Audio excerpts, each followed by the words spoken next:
Good afternoon. I'm Patty Odell, Senior Editor at Chief Marketer. Welcome to today's webinar, Benchmarking Your Customer Relationship Maturity Level.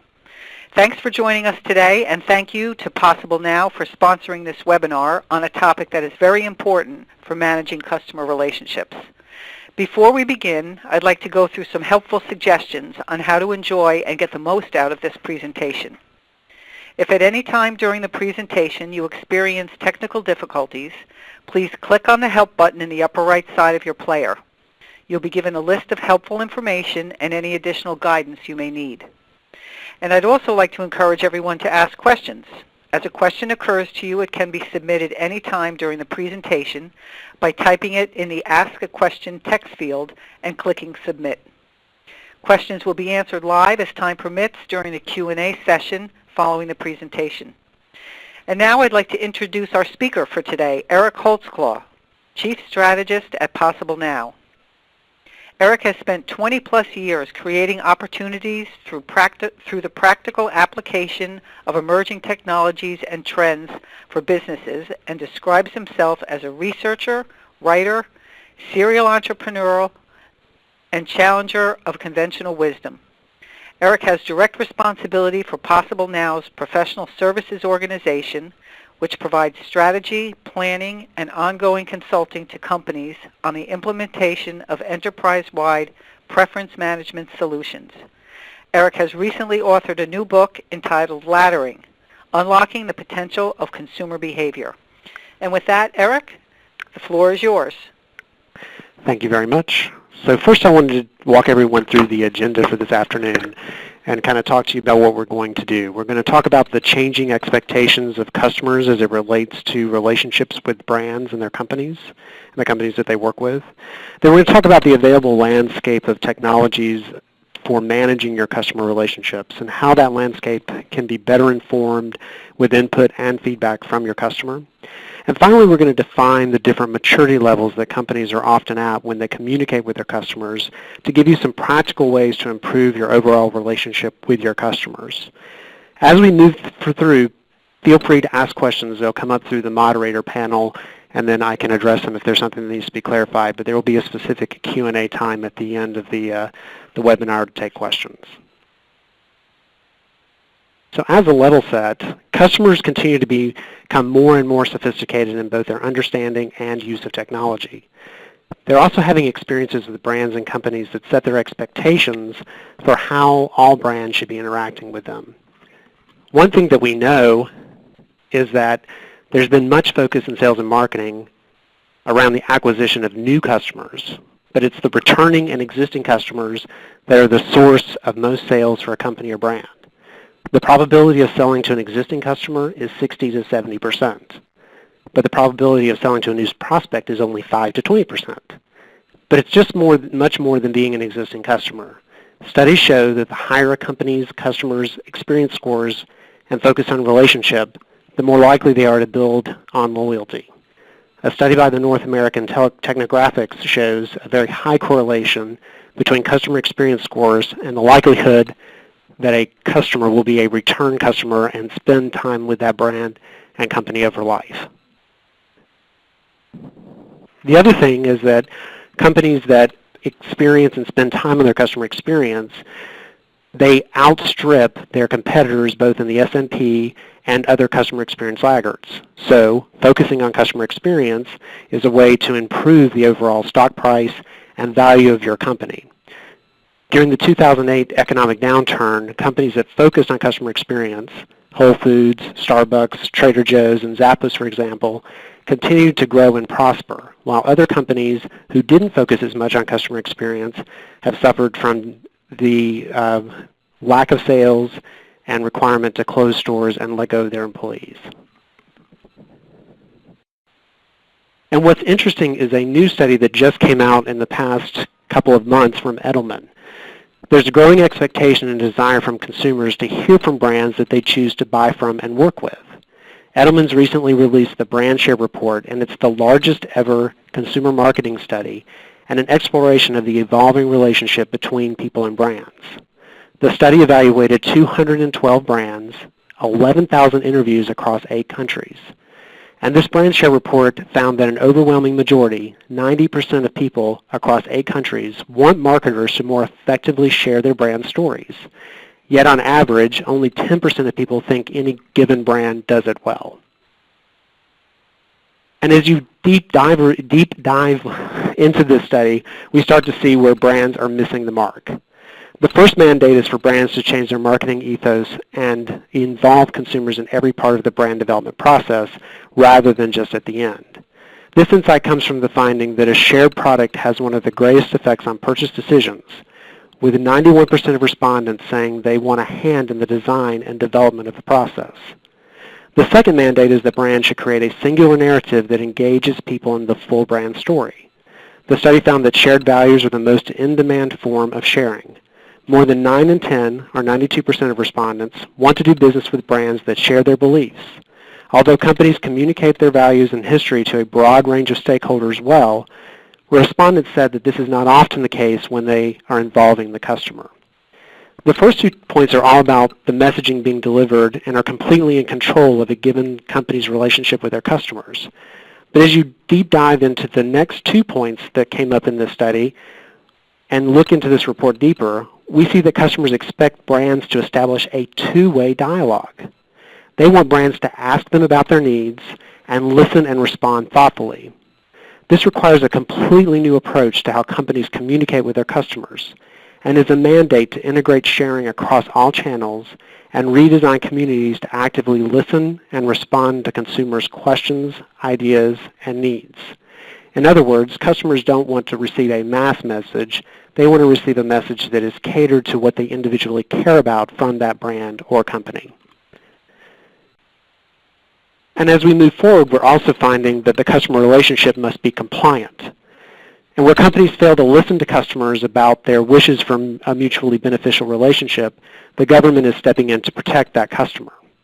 The latest law, the Telephone Consumer Protection Act, places limits on unsolicited pre-recorded telemarketing calls to landline home phone telephones and all auto-dialed or pre-recorded calls to wireless numbers, emergency numbers, and patient rooms at healthcare facilities. The FCC, along with the FTC, established a national do-not-call list in accordance with the TCPA, and placing home or personal wireless numbers on the list prohibits telemarketers from calling unless you have the customer has given their express written permission. These new wireless rules are in effect as of October 2013, and while there may be concern about government enforcement, there's greater concern regarding class action lawsuits. Noncompliance with these rules can be expensive. Since 2000 alone, companies like Jiffy Lube and Sally Mae have been hit with multi-million-dollar judgments for violating these regulations, and the pizza chain Papa John's is defending itself in another case that could cost the company as much as $250 million. So not only do customers want to have a meaningful relationship with companies, we're seeing more and more laws that are going to require that as an enterprise starts communicating with their customer across multiple channels. So how does a company go about effectively managing customer relationships in today's changing environment? Well, for over a decade, we have been following an approach coined TERM. TERM is technology-enabled relationship management. And it's the concept of forming one enterprise-wide view of the customer across all customer contact channels. And marketers have fully embraced using technology as the way to create and maintain such relationships. The proof can be found very simply by looking at the marketing technology landscape in recent years.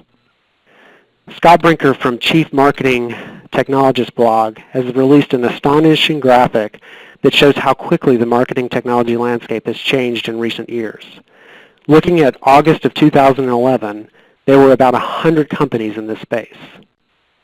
If you fast forward just a short 12 months to September of 2012, there were about 350 companies in this space. And at the bequest of many, Scott recently updated this landscape and republished it in January of this year. And this is what the landscape looks like now. There's almost 950 companies in the marketing technology space. Sort of like the Big Bang Theory. We're seeing more and more technologies and companies that are involved in the overall connection to and communication with the customer. So what's the result of all this technology? What does this mean for the customer, who is the ultimate end recipient of all the messages that are being sent out by marketing departments and customer service groups? Well, the result is that customer data ends up siloed across the enterprise. Business units, operational groups, and even individual marketing managers with a burning need are introducing new technologies to the enterprise at an alarming rate. The view of the customer is foggy because each system knows something about the customer, but not everything. And the individual systems rarely provide the customer with an opportunity to participate in the conversation. And if they do, the systems don't share the information they gain about the customer effectively across the enterprise. This creates an inside-out view of the customer. The customer sees the company as one group, but the company sees the customer through their individual lenses and communicates with the customer in that way. This causes much of the frustration uncovered in the Edelman study, a customer that feels like they're not being listened to. So what's needed instead is a new type of relationship, what we've coined a preference-informed relationship management. In order to give customers what they're really asking for you, you must simply do one thing. Ask them what they care about and make sure you listen and to respond to what they tell you. We are moving from technology-enabled to preference-informed. Technology-enabled is heavily reliant on technology that makes decisions for customers about customers. Preference-informed allows the customer to make the decision about what they want to receive across what channel and what message. This is the concept of obtaining detailed information about a customer's behavior, needs, and buying patterns, and then enriching it with stated consumer preferences that use that information to customize the relationship, ultimately creating and supporting customer loyalty. And what's interesting about preference-informed relationship management is it's sort of the pinnacle of big data. With the current land grab for big data, there's a belief by many that the mere collection of data will provide the insights companies need to inform and support better customer relationships. This is simply not the case. Without including information gained directly from the customer, both through observed research and in-person understanding of the customer, and by collecting their stated preferences, companies are missing the mark. They're making assumptions about what messages to send their customers, and they're sending out messages that are not relevant to that customer's needs at a given point within the buying life cycle. And the content marketing that companies are using is the pivotal decision-making criteria they use today. In a recent study, business-to-business buyers have made 60% of the decision before they pick up the phone to call a company. That means your content marketing and what you're sending out to that customer over the relationship is important to getting them to ultimately buy. The beauty of preference data is that it becomes a lens by which your organization can begin to unlock and understand what's being collected in other systems. It's the one piece of knowledge that comes directly from the customer. There's no guess about what they want, and you're not determining by assumptions. It can be used to narrow in on collecting the right data, not just all data. So now we're going to talk a little bit about how you can mature your own company's relationship with your customers and how you can understand what your customer cares about and where you sort of fit in the overall maturity life cycle of relationship with your customers. The maturity level of customer relationships that we found as we've looked at research within our own area of preference management and then across the spectrum of what determines a mature customer fall in multiple categories. Starting in the bottom, you have company-centric customers, which means that they look at the way they communicate with their customers from an inward-out type of view, all the way up to customer-centric. And this pyramid represents where companies typically fall. Most companies are in the lower part of this pyramid, and very few have moved up to customer-centric. And if we talked longer about which companies you really value inside your own relationship, you would find most of them fall in this customer-centric category. So what we're going to do is look at the different maturity levels for different types of companies. The first is a company-centric. And with each level, I'm going to share with you a few things that will help you recognize where your company might be on that spectrum. One will be your customer knowledge. The next will be what your communication approach may look like. and we'll talk a little bit about what the relationship risks are, and I'm going to give you a simple recommendation that can help you improve your overall relationship with your customers. Companies that are at a maturity level 1 will have a very limited knowledge of their customers, most likely a profile which is based on a gut feeling of who their customer is and what makes them buy or stay with the company. Often in relationships or conversations with these types of companies, you'll hear them say, I just talked to someone on the phone, or I just had this interaction, and they're using singular data points to decide what they should be doing for their customers instead of looking at the customer holistically. Customer data is definitely siloed by business unit or department, and it may not be mined at all. Their communication approach is a monologue broadcast. They're sending the same messages to all customers, and their content is based on the company calendar, not the customer's needs. You'll often see in the communication approach of a company-centric company that they're sending out only a newsletter and it's at a monthly basis, those types of things, versus sending something out that's very niche. A company at this level has a high risk of losing the relationship, partially because they're very exposed to compliance risks for third parties, and for what we call the attrition to the list from atomic opt-outs. So as they send out a communication and they add the ability to unsubscribe, they'll find that many of their customers may be going through and completely opting out of all communications. They'll have a lagging customer experience, and they're often sending out messages that are price-driven versus value or brand-driven. Save money on the next time that you buy from us, or receive a discount versus let me help you use the product or service that my company builds and that you've now bought. And the easiest way, and one of the simplest things you can put in place to start moving to a preference-informed relationship, is to simply implement what's called an opt-down page. Some indications of if your company is company-centric is if you're only asking for limited amounts of information from the customer when they're signing up for any of your correspondence. So are they subscribing using just an email address and you're learning nothing more about who they are or what they care about? And are your calls to action all global? So people globally opt in to communication from your company and they globally opt out from communications they may be receiving. An easy way to fix this is to put in an opt-down strategy. And there are two things that an opt-down strategy can really help with. West Elm allows their customers to choose the type of communication they're receiving so that the customer may limit what they're getting in their inbox to what they really care about. So instead of receiving everything from West Elm, they have the ability to select just the things that are important to them and receive those communications. An even better way of doing this that we see from Bed Bath & Beyond is the ability to change the frequency. They take it one step further by allowing the customer to indicate the frequency by which the customer receives email. We've seen in our research a propensity by customers to completely unsubscribe if they start receiving numerous emails without opening them. So if you look at your open rate, you can start to predict that you may have a high number of people starting to unsubscribe if you realize that your open rate is low. That can be an indication that the customer is not interested in the communications you're receiving at the frequency you're sending them, and simply allowing them to change the rate at which they receive them may keep them in that conversation. Moving to maturity level 2, we find that these companies have started to profile their customers, but primarily by transaction.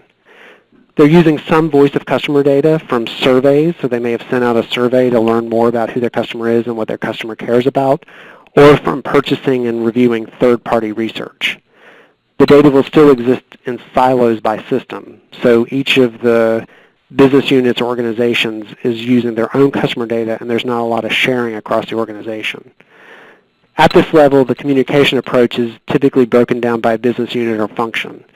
We see companies using either account servicing or marketing messages and sending those out to the individual customer, but they're not thinking about when each one may be sending. So a customer may receive something about marketing on the very same day, but they also receive their bill from the same company. Content is still company or calendar centric, and there's heavy reliance on one communication channel by business unit or function. They choose the way that they prefer to communicate with their customers, and then they will use email or they may use direct mail, and that's the one channel that they're sending out messages based on the type of communication that they're trying to to express. Some of the relationship to risks, you still have a potential exposure to compliance risks because there may not be sharing of a desire to receive information from one unit or the other. The customer experience is often frustrating. So this is the experience the customer has when they call in and they talk to the call center, and the call center agent asks them something and then they get passed over to a different department, and that department doesn't know what they just discussed with that call center rep. So the passing of information across the organization is frustrating on the customer side. And when they go through and decide to make a change to their communication, there's a high likelihood that they're just going to completely opt out when they may want to change frequency or channel, as we showed you in the last examples. An abandonment to a competitor that provides more responsive communication can be a high risk to the relationship. Some of the indications of a reactive company are the collection of a little bit of additional information, but typically around demographics and not so much about behaviors. It's a very broad look at who the customer is and what they care about, not getting down to how their behaviors are being impacted or what they really want to hear about from a content perspective. And they only are supporting necessary communication channels, and typically the two of these pieces of information are not being held together. So they have to go one place to update their profile information and to another to change the way that they're receiving the communication such that they get it across the channel that they care about.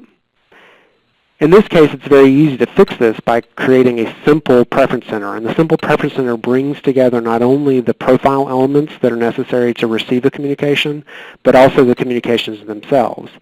And it allows the company to be more descriptive about what each communication type is. If you see in my first example, you have documents, type, and then statements, confirmation letters, and tax forms, but there's no description as to what those are. These are things that have been named by the company. If you look at the simple preference center, there's the ability to add additional text and even a preview field such that the customer can see what is it that I'm specifically subscribing to, and is that what I wanted, versus making the decision just to completely opt out of communication. As we move into the third level for maturity, we find that we have a proactive customer or company. A proactive company begins sharing customer data between systems, but it's specifically to support the customer lifecycle.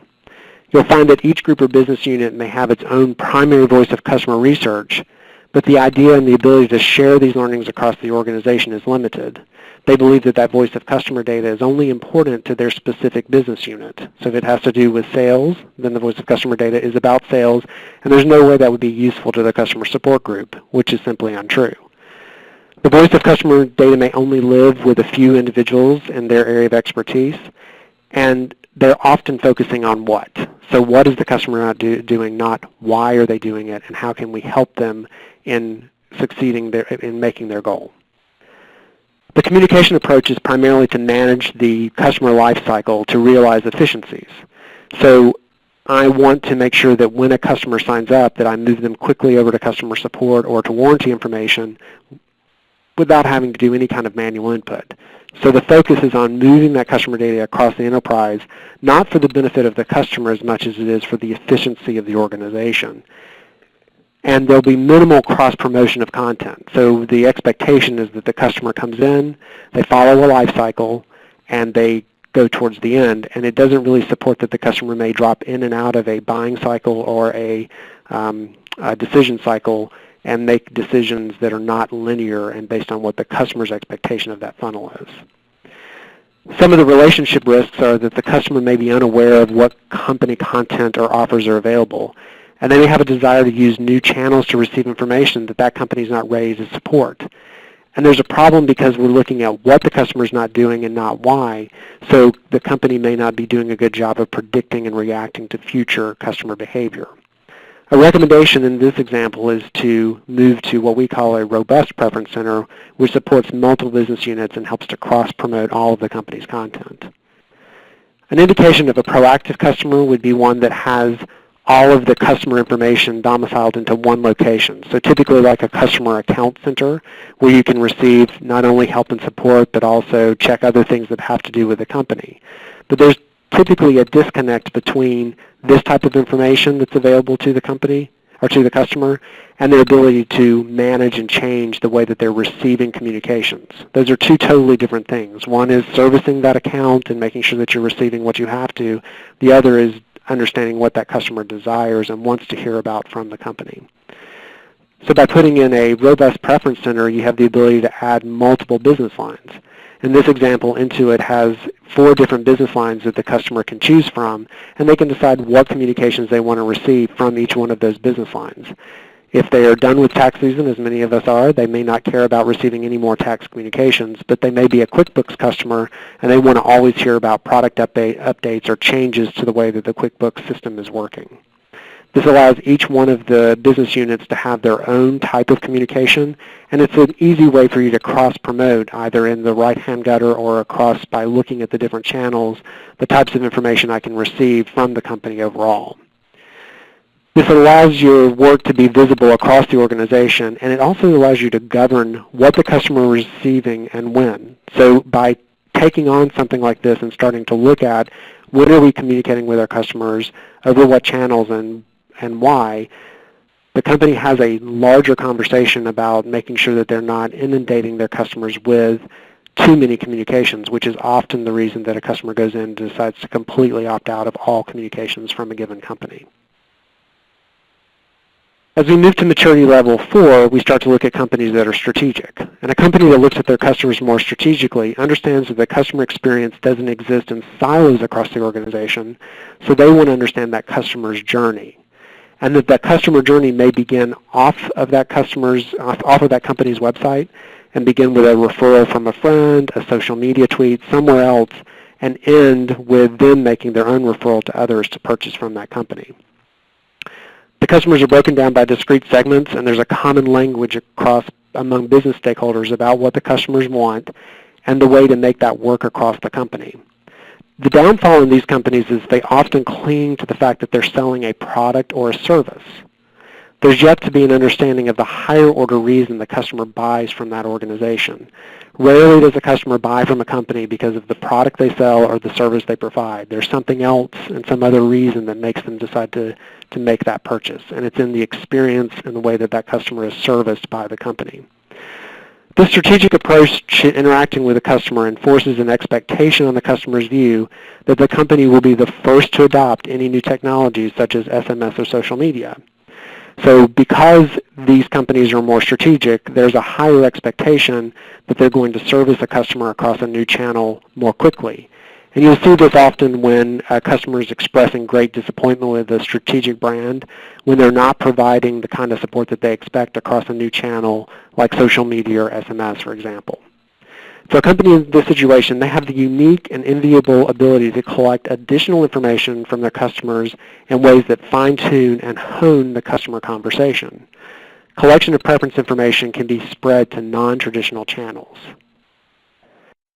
Some good examples of this are some opt-up strategies that we've seen customers put in place. So a strategic company will offer a short-term marketing campaign and communications to support specific needs of their customers. They create VIP groupings and start to divide their customers down not just by demographics and transactions, but also by what really drives that customer within a given context. The ability for a customer to easily select a new campaign and then go to a location to change the frequency or unsubscribe if they decide it's not for them is important to maintaining a strategic relationship. So it's not just enough to offer a new communication channel or way of receiving a type of correspondence from the company. You also have to have a location by which they can go and say, I don't want to receive that any longer. So deploying an opt-up strategy also requires you to have the ability to make a change to the frequency or types of communications being received. And strategic companies are also the first to adopt new channels and allow their customers to choose those channels for some of their correspondence.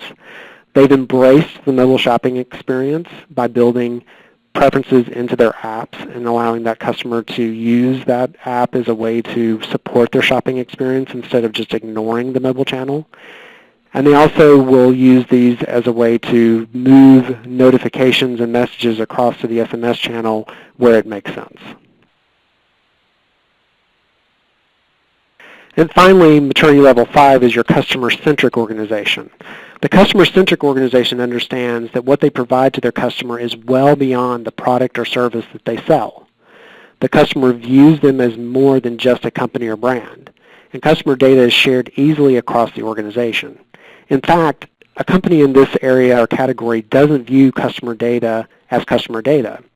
It's built into their processes and their systems in such a way that the employees or the people working those systems know what to do next because they have such a deep understanding of who their customer is and what their customer wants. Content is specifically based on the customer's needs and goals. No two communications are exactly the same, and the content is responsive and remembers where the customer is as they move through their relationship with the company. Instead of seeing the purchase and decision cycle as linear, it's seen as a dropping in and dropping out path, which is what typically customers do as they make those decisions. Some risks are these companies become very popular, very comfortable with adopting new channels, and they may actually do them before their customer's ready.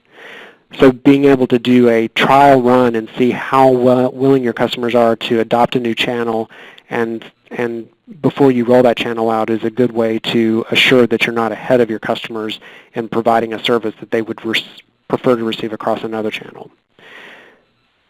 They also adopt sharing policies that may push the boundaries of the comfort level of the customer as well.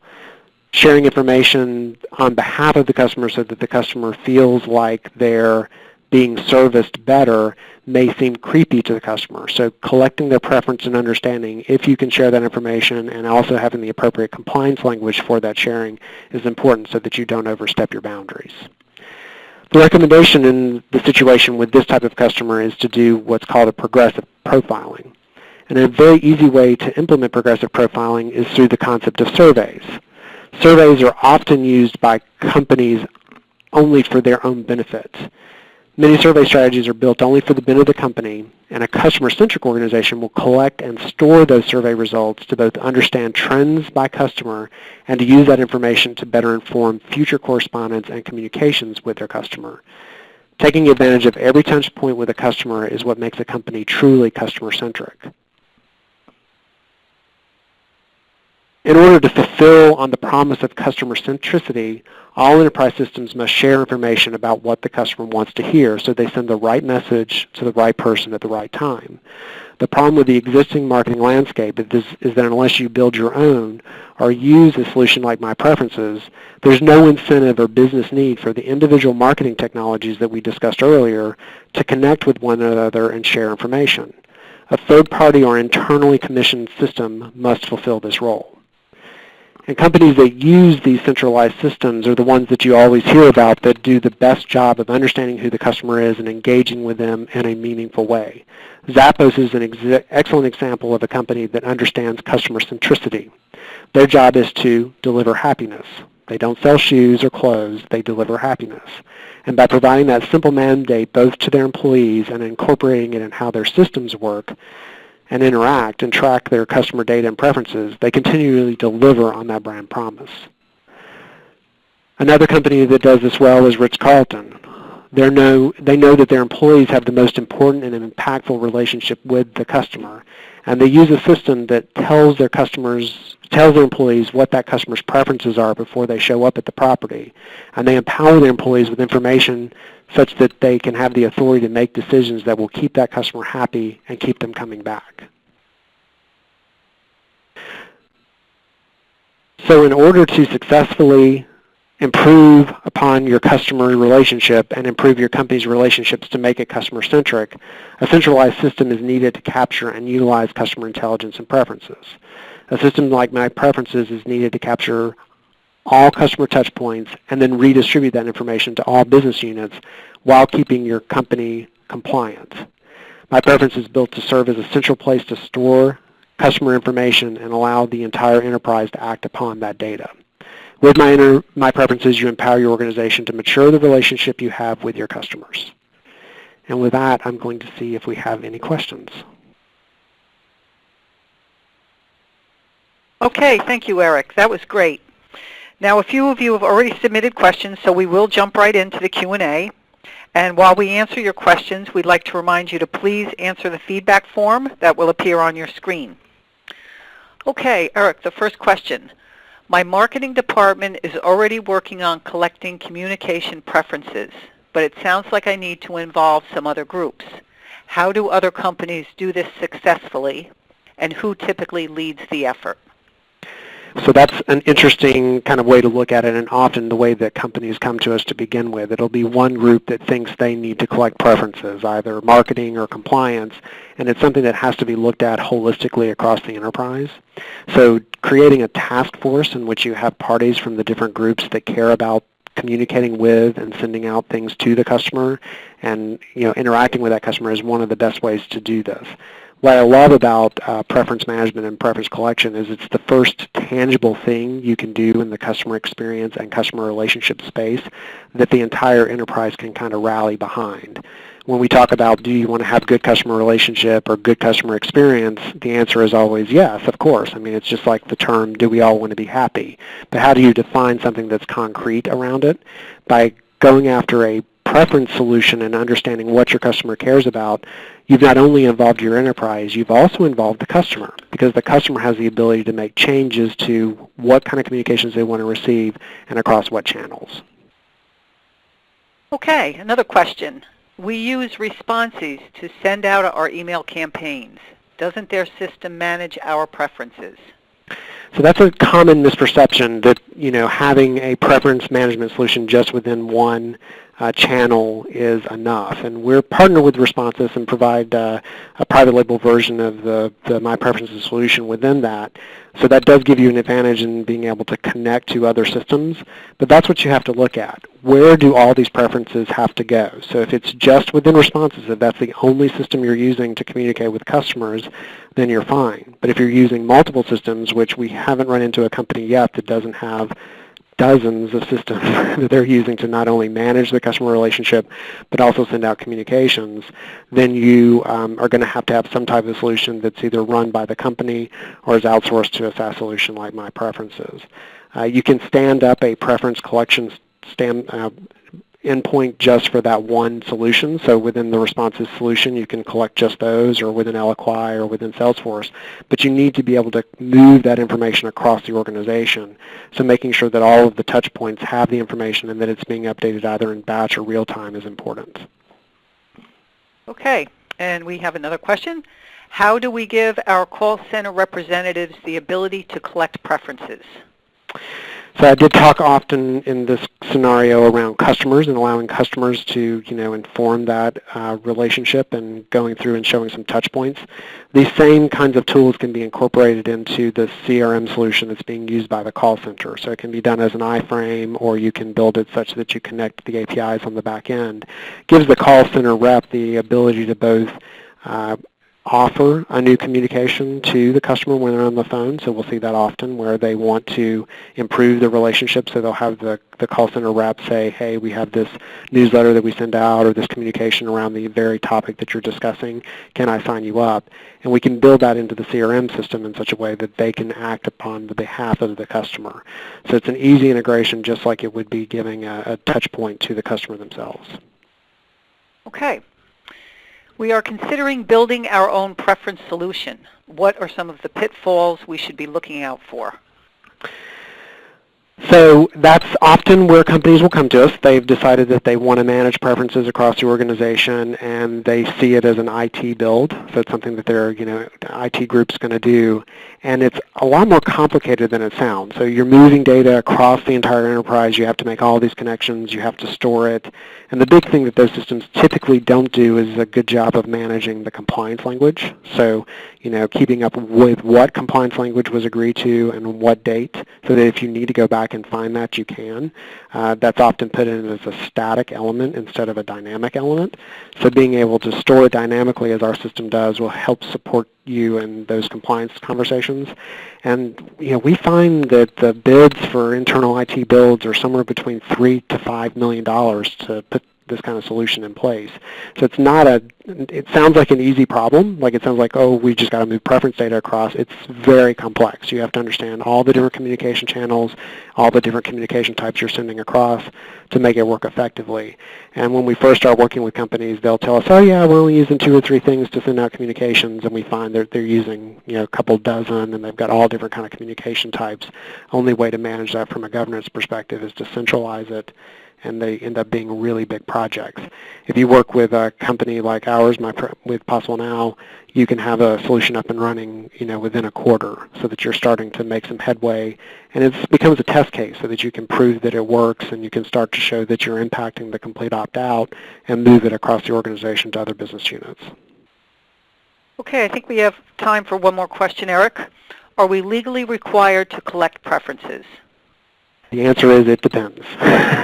So it depends on how you're going to use those communication channels moving forward. So if you plan to send communications across wireless channels, as we discussed with those TCPA using auto dial, then yes, you have to get an express written consent that you can do that. You should always err on the side of talking both with your compliance group and maybe a company like our sister company, Compliance Point, to understand what you need to be doing to be looking at that. Legally required versus a good thing to do, collecting preferences is a good thing to do. You need to really understand the relationship you're creating with your customers and that you're sending things out to them that they find useful and helpful to making the overall decision to purchase from your company. Okay, well, I'm afraid that we have to wrap up now. And I'd like to thank Eric for an outstanding presentation, and also thank you to PossibleNow for making today's webinar possible. We hope to see you on the next Chief Marketer Network webinar. Thanks again, and enjoy the rest of your day.